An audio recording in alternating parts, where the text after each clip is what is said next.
Guys, Willie here with W.T.F car reviews, and today we're reviewing the all-new 2024 Chevy Colorado ZR2. And a big thanks to Gabriel and the rest of the management and staff here at Furman Chevy in Brandon, Florida for helping make this review possible. I'll leave a link to your inventory below, and if you're looking for a new car, SUV, or truck in the Tampa area, I would definitely recommend checking these guys out and ask for Gabriel. And for those of you guys who don't know, the Colorado replaced the S10 as Chevy's compact pickup truck back in 2003. Moving up to the midsize segment for its second generation in 2011, and sticking to it with this third generation Colorado released last year for 2023. For 2024, the Colorado adds a new top ZR2 Bison trim level, which sits $12,000 above the previous top ZR2 that you see here, which the Bison does sit wider with massive 35-inch tires, which are the largest in mid-sized truck segment history. And although we can agree that the new Bison is really cool, $60,000 for a mid-sized pickup truck isn't what most of us are looking for. However, this regular ZR2 with the puny 33-inch tires, 3-inch lift, locking front and rear differential with full and part-time four-wheel drive, and a base price of $46,800, I'm sure we can all agree that this is the more practical option. What else do we get for the money? Let's jump right in. So with this blue metallic paint color, this is a good looking pickup truck. We get LED front projector with LED daytime running lights up top, halogen turn signal, no fog lights in the corner of the bumper, but the bottom part of the bumper does get dual fog lights. The materials for the bumper, just plastic, but we do get some skid plates for the underbody, which, as you guys can hear, are steel with red recovery hooks, forward-facing camera with a 360 we'll check out when we take a step inside. Flow tie with a red insert for it. It's not a hood scoop up top, but a very aggressive looking hood for the ZR2 trim level. We mentioned the ZR2 gets the 33-inch tires, which aren't quite as big as the 35s you get with the Bison, but big whoop, these are still massive. They're Goodyear Wrangler Territory Mud Terrain, some of the more aggressive mud terrain tires in the segment. We'll see how they ride and if they make a humming noise when we get to higher speeds. The dimensions are 285/70 R17s. With a gold and gunmetal gray contrast, they're ZR2 specific 17-inch rims, 3-inch lift kit too. Hopefully you guys can pick up the suspension and Multimatic shocks for the ZR2. Not quite sure if I can get that for you on camera. There's a Multimatic shock outlined in gold with the control arms and all of that. I like the fenders too for the ZR2, making it look really aggressive. I wish we had running boards, not just those side protective steps, but they still look aggressive and you can kind of use them as a running board. They're just not really going to help the shorter passengers all that much. We'll take a step over to the opposite side. That's the side of the window sticker. The mirrors are black contrasted with cameras to help us out with the 360. The window sticker for this 2024 Colorado four-wheel drive ZR2 crew cab with the glacier blue metallic exterior, jet black and Artemis interior with a 2.7-liter Turbo Max 4-cylinder turbo engine, which is the same motor straight out of the entry-level Silverados. But the reason you're gonna go with the ZR2, not only because of the looks, but because you're sitting $12,000 below a ZR2 Bison with a 46.8 base price. Standard features, it is loaded with them. Options, $1,250 for the hard folding tonneau cover. I would skip that. For $1,250 you can get a retractable tonneau cover in the aftermarket. $1,000 for the moonroof, $950 for the tech package, giving us a 360, rear cross traffic alert, and adaptive cruise control. $500 for the audio system. It is a Bose safety package for $445, giving us the rear cross traffic braking, blind spot steering assist, rear park assist, $395 for the color, $250 for the floor liners. After about $4,790 in total options and a $1,595 destination charge, we're sitting a tick over $53,000, which, considering the price of a Bison, considering the options we have here, there is a lot of value in this truck. Smart access for the driver and a front passenger. It's a crew cab, of course. Hopefully you guys can pick up the side profile of this really beefed up 2024 ZR2, which is not the Bison. You see your Multimatic DSSV shocks for the rear, same thing up front, same rear wheel and tire setup in general. The only difference is just a smaller brake caliper. Hopefully you can pick up the leaf springs. I think I would prefer to see the ZR2 models for the Colorado without the leaf springs, just to add a little bit more for the off-road capability, but this is still one of the more off-road capable trucks on the road today. We get the ZR2 badge in the corner of the rear fender area. The tailgate, we get a backup camera and a lock function, which is a manual lock for it. It is a damp tailgate, as you guys can see. No multi-pro. I do kind of wish that we had the multi-pro option here, but it's still a pretty practical tailgate, especially considering the fact that we can unlock this back portion and have a pretty decent amount of hidden cargo space. You simply press down. It's a two-handed process. You gotta press, lock, press, and lock. I was able to do that one with one hand. And hopefully you can pick up the box. It's a 5-foot box, and compared to my Ram 1500, it's really not a whole lot smaller. I'll show you guys the sticker. I'll link it right over here. For the payload, I believe it's a little bit over an 1,100 pound payload. The max towing for the ZR2 is a little bit closer to the mid 6,000 pound range, which is still really good.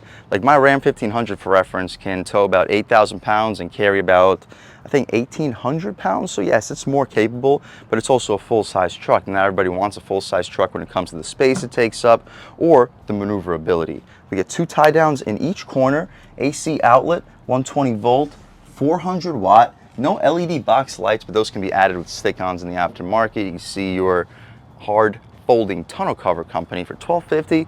I recommend going for something in the aftermarket. It's a decently easy process. It's a low profile, but I think you can get something like this in the aftermarket closer to $600-700. Anyway, we can shut this trunk or tailgate, sorry, right back up. We get full rear parking sensing, electric attachments for the trailer.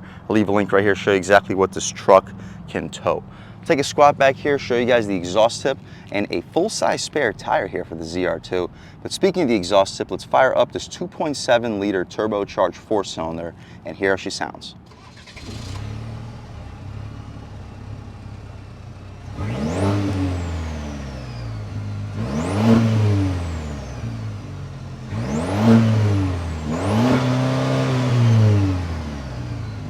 Alright guys, that was the sound of the higher output version of the 2.7 liter TurboMax 4-cylinder turbocharged engine sold by Chevy for the 2024 Colorado ZR2. And it sounds okay, cranking out a lot of power at 310 horsepower, 430 pound-feet of torque, made it to a full and part-time 4-wheel drive system and an 8-speed automatic transmission. You can expect the ZR2 to 60 to get to 60 in around 7 seconds. I mentioned earlier it'll be closer to 6, but I was wrong. Car and Driver tested it at around 7 seconds, so about the same as the Silverado. This is a pretty heavy trim level for this truck, but it is a little bit better on gas, about 17 combined MPGs, but it's the same on the highway as it is the city because of the lift kit and these massive 33-inch tires. But what you see is basically what we get. We can shut this hood right down. This glacier blue metallic is such a pretty color. But we can take a step back, walk around this 2024 Colorado ZR2, and let's take a step inside and see what we get with what used to be a top trim level until the new Bison. Again, smart access for the driver and the front passenger, blind spot monitoring, and cameras for the 360 on the mirror. We can take a step inside, check out the materials. So up top we get hard plastic. For this price point, I wish we had some type of softer material, but we get leather for the center and a gushy soft leather armrest. Auto one-touch window for the driver, auto one-touch for the passengers, but only for the down function, not for the way back up. Aluminum door handle, lock and unlock, 4-way adjustable mirrors, decent little storage pocket. You'll fit a 6-inch sub and a 24-ounce water bottle. A little bit more storage back here, but I wouldn't expect you to fit sandwiches. Probably reserved just for candy bars. The seats are like this marine grade vinyl material. It's not a cloth, it looks very durable, and it doesn't look like it's gonna rip as quickly as a leather material would either. Contrast stitching, just like all ZR2s in Chevy's lineup. We get lumbar control. You can recline, drop, lift, and slide the seats electrically. Again, I wish these were functional running boards because with a 3-inch lift kit, this truck is pretty high up. We don't have a grab handle to help us in, so we got to hold on to the steering wheel and pull. And I'm a little bit over 6 feet tall. If you're shorter than me, maybe a little bit annoying taking a step in here without running boards. Hopefully you can pick up the screens. Really cool overall Chevrolet display. And we can take a step on the brake for our engine start stop, and everything will fire right to life. So once we take a step in this interior, you really start to see how GM kept this truck as affordable as it is. The tech is top-notch premium, and so are the materials that you're gonna be touching most of the time. But when it comes to like the plastic trim, like for the top of the dashboard or armrest and the dashboard, it's gonna be just hard plastic. The front part gets this leather stitching. The armrest is super soft leather, and we get the leather stitched steering wheel, keeping this interior feeling super premium while still saving some money and keeping the price tag under 50,000 bucks for the base price, unlike vehicles like the Ford Ranger Raptor, which is significantly more expensive. Anyway, the steering wheel is thick. We don't get any 10-2 bolstering notches. The 9.3 fits okay in your hand. It is a truck. Rubberized horn area. The horn, loud and aggressive. People should be definitely getting out of your way. We'll do a window check. We do not get dual panes, but it's a thick single pane. Stocks have a pretty satisfying click. Cruise control settings on the left side, forward collision alert. You can hang up and answer your phone calls and adjust the infotainment display. Speaking of the adjustments, right now we're looking at this display, 160 for the speedometer and about a 5,800 RPM red line. Press one more time. Now we have a map. Gives you a heads-up view of the navigation screen, which is a really premium touch. Pressing it again, you get a cool, funky display with a track-style tachometer with transmission temperature and coolant temperature beneath, digital speedo, gear we're currently in, and our G-forces. One more press, you get the steering angle, transfer case, compass, pitch and roll. It's our off-road settings. I wish they were labeled more specifically. They're not labeled at all, but as you can see, right back where we started with our forward collision alert, advanced safety feature screen in the center. To the left of the steering wheel, we get our tilt and telescoping function, interior brightness, and our trailer brake controller. Camaro-style air vents with some camouflage trim outside of it. We get the Bose premium audio system. Touchscreen, let's check it out. Stay in demo mode, and as you can see, really high-tech display. Very good response. We can access our cameras at all times and take a look at the navigation with a click of a button. It's the same display as we had for the digital gauge display, but the digital gauge display, of course, is not a touchscreen. You're just simply following your vehicle with it. Here, you can actually zoom in, zoom out, look all around where you currently are, and recenter it. It's a Google Maps display. Definitely one of the best in the business. The home screen in the lower left corner. See everything else that we have available. We get off-road settings, controls, my Chevrolet air down mode. You can set the target pressure if you're off-roading to like 27, 28 PSI. Press start, and as you air down your tires, the car will beep when you reach your desired temperature, or not temperature, pressure. So you don't have to go with a digital thing. You can just simply use your tire gauge to deflate yourself down. But I would still recommend bringing a compressor with you just in case you have to air back up for your drive home. Anyway, going back to the home screen, you can see your off-road settings, G-forces, terrain, tire pressure, over landing, compass, elevation, all of that. Cool. My personal favorite screen to leave it at all times would be the map, so we'll leave it there. Beneath that, heated seats, no ventilated seats. It would be nice to get ventilated seats on a relatively top ZR2 trim. The dials have a very satisfying click. You get your vent controls. Beneath that, we get some more leather trim with the yellow contrast stitching. Air vents, I wish they were a little bit higher up to blow directly into your face. Rear locking differential, front locking differential. You can turn off the auto engine start stop, hazards, lane keep assist, auxiliary switches, and you can drop all the windows with a click of a button. We get USB-A and C port, a little bit of storage area, no wireless phone charger there. You get your automatic 4-wheel drive, 4 high, 2 high, and 4 low.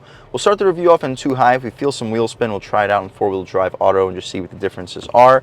We get some soft stitch material for your knee will often hit. The gear selector controlling the 8-speed auto transmission. Backup camera, really high resolution, guidance lines and trajectory. You can turn on your 360-degree camera too. Also with guidance lines and trajectory. Access your forward-facing camera. These do not get guidance lines or trajectory. You can access the over-the-top camera, perfect for car washes, and over the top for the rear. You can check out your blind spot cameras to see if you're about to fall off of a cliff, or if you're parking next to a curb, you don't have to worry about scraping up these beautiful wheels and tires. You can see what else we have available. Trailer hitch camera. You can line up your hitch to its receiver. Cool, and that's about it. My personal favorite would be just this regular backup camera, and throwing it back into park, we return right back to the previous screen. We have our manual shifts on the gear selector, electronic parking brake, cup holders will fit 24-ounce bottles, and nice little areas for the mug handles. You can also probably squeeze cigarette packs in there. Decently soft leather armrest. The storage space is okay. This top tier is removable. You'll fit probably 4 or 5 wallets in there, and in this compartment you'll fit 3 or 4 1-liter bottles of sodas. It's almost deep enough for a 2-liter, but not quite, and a 12-volt in there as well. You can drop that tray. The glove box, it is not damped or lined with felt, but it's large. I'd expect you to fit 25 license plates in there with your wheel lock kit. More of that leather stitching with the ZR2 right above. We get an auto dimming rear view mirror. It's not frameless with the SOS function up top. The interior lights are not LED. We can open up the sunroof. The shade opens up with the glass, but it will not close with the glass. See if it goes out any further. Just about the end. It's a pretty large opening though, goes all the way out to the second row. Poke our way out of here. Beautiful day today in Tampa, Florida. 91 degrees though, so we'll shut this glass right up, leave the shade open so when we hop out back, you guys can see how much light is brought into the cabin. And before we hop out back, we should probably figure out what we're gonna do with these floor mats. Doesn't look like I'm gonna be able to figure out the floor mats from the front seat, so let's just take a step out back, figure it out, check out the quality of the materials and the overall space. So yeah, with the seats like this, the floor mats are definitely in the way, but we'll just push them over to the opposite side, drop this seat down where it was, and there we go. It's probably about as good as we're gonna get for now. Put the headrest back in its original area. Well, we had hard plastic up top for the front seat, so definitely expect the same thing to carry over out rear. So look at the soft materials in the middle and for the armrest with soft touch where your knee will often hit. Auto one touch the way down, but you gotta press and hold for the way back up. Aluminum door handle, Bose speaker, and it sounds really good here in the smaller mid-size pickup. The cup holder, you'll fit probably a 32-ounce water bottle. That is large.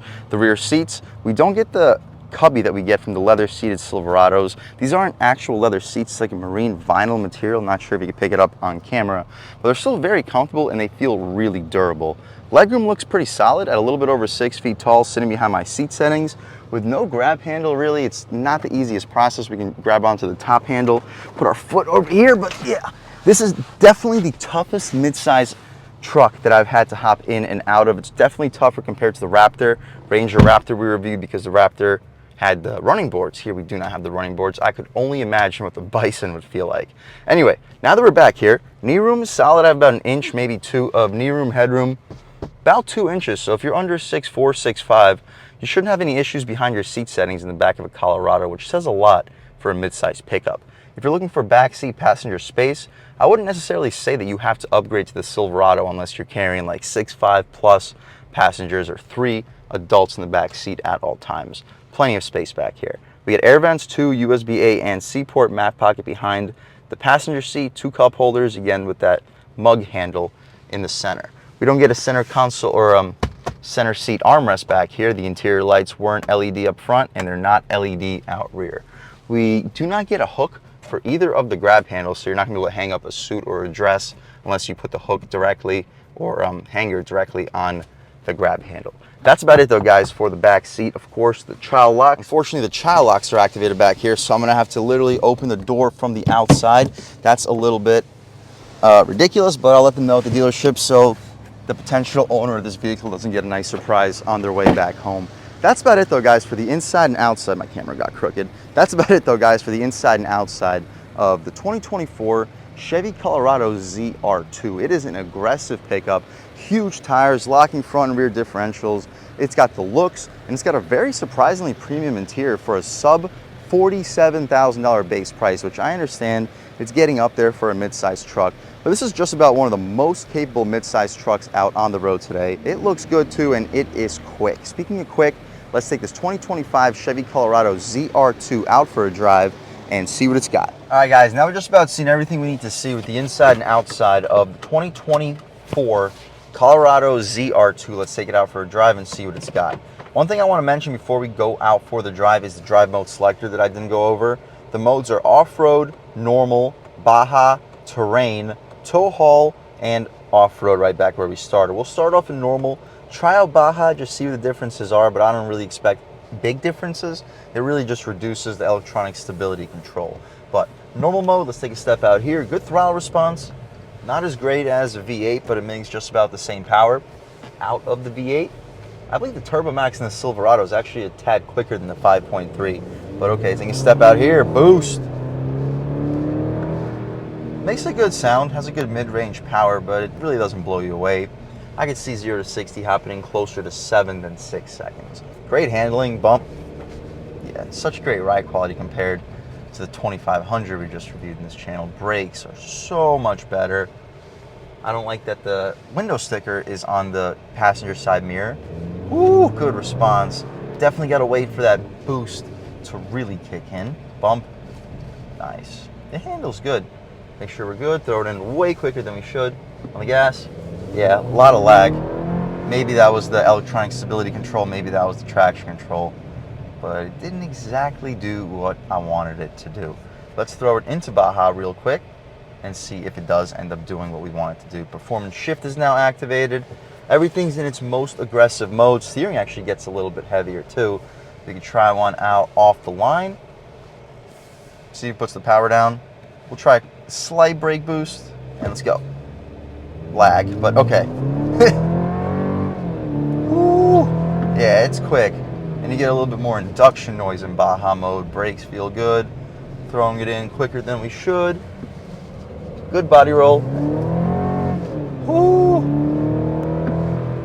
Yeah, guys, this thing can rip. It won't blow you away, but this power plant is very strong. I do prefer the twin turbo 3-liter 6 out of the Ranger Raptor, but again, that's not in the same price point of this vehicle. That has a similar price point to the ZR2 Bison.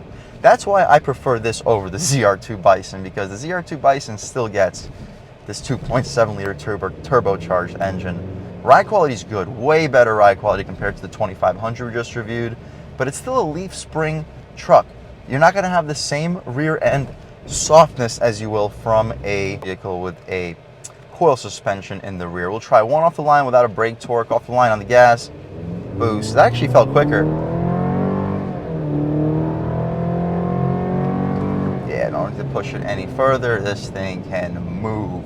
Brakes still feel good. Ride quality solid. Throwing it in quicker than we should. Steering feels okay in Baja mode. Throttle response is way more sensitive in Baja mode. We can throw it back into normal. And overall, yeah, I like this truck a lot. Good ride, good handling, good power. It does everything quite well. About 1,100 pounds of payload capacity and about 6,000 pounds of max towing. The regular Trail Boss, I believe, can tow about 7,700 pounds. So keep that in mind when you're looking at these giant tires and this super off-roady suspension, because it does compromise the way this vehicle actually behaves as a truck. It's still a pretty good truck though, nevertheless. We'll open her up a little bit more as soon as we get the chance. Looks like we have the chance on the gas. Traction control, but there we go. Ooh. You look down and you are moving. And the handling at speed is really good. Not just miles ahead of the 2500, it's miles ahead of the 1500. This is why you go for a mid-size truck over a full-size truck. It quite literally handles like a mid-size SUV. You almost forget that there is a pickup box in the back. That's how good this vehicle handles at higher speeds. We'll try the real-world turning radius, open her up one more time, and then wrap things up. All right, guys, real-world turning radius. I think this Kia is going to drive right into me. Yep, it was gonna. But as you guys see, the turning radius is sharp on the gas. Woo!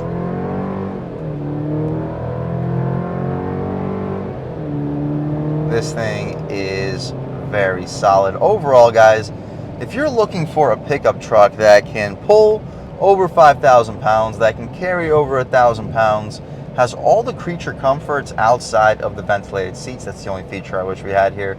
We get the upgraded system, we get the upgraded seats, we get the super upgraded exterior look, styling, and capability. I mean, sub 50K for the base price. I don't think you're getting a more capable truck when you're considering the handling, off-road capability, and overall truck capability. If that's what you're looking for, but you don't want to spend over 50,000 bucks, I would 1,000% recommend checking out this all-new 2024 Colorado ZR2. You can check out the GMC competition with the AT4 version of their Canyon, but at the end of the day, it's really the same thing. Whatever you get the better deal on, that's the one that I'd recommend checking out, and I would recommend checking it out. And a big thanks to Gabriel and the rest of the management and staff here at Furman Chevy in Tampa, Florida for helping make this review possible. I'll leave a link to your inventory below, and if you're looking for a new car, SUV, or truck in the Tampa area, I would definitely recommend checking these guys out. And as for Gabriel, and a huge thanks to all you guys for watching. I had a great time making this video. If you're new to the channel, please subscribe. If you've already subscribed, thank you so much. You guys know the channel is just not possible without you, and I really appreciate the constant support. But again, if you haven't subscribed yet, please subscribe. Leave a like too. It really helps me out, the YouTube algorithm. That's how these videos get promoted to new people. Leave a comment. Let me know what you like. Let me know what you don't like. Leave a comment. Let me know if there's any specific cars, SUVs, or trucks you want to see reviewed on this channel, and I'll definitely try getting those videos for you ASAP. But other than that, again, thank you guys so much for watching, and I hope all of you Have a great day.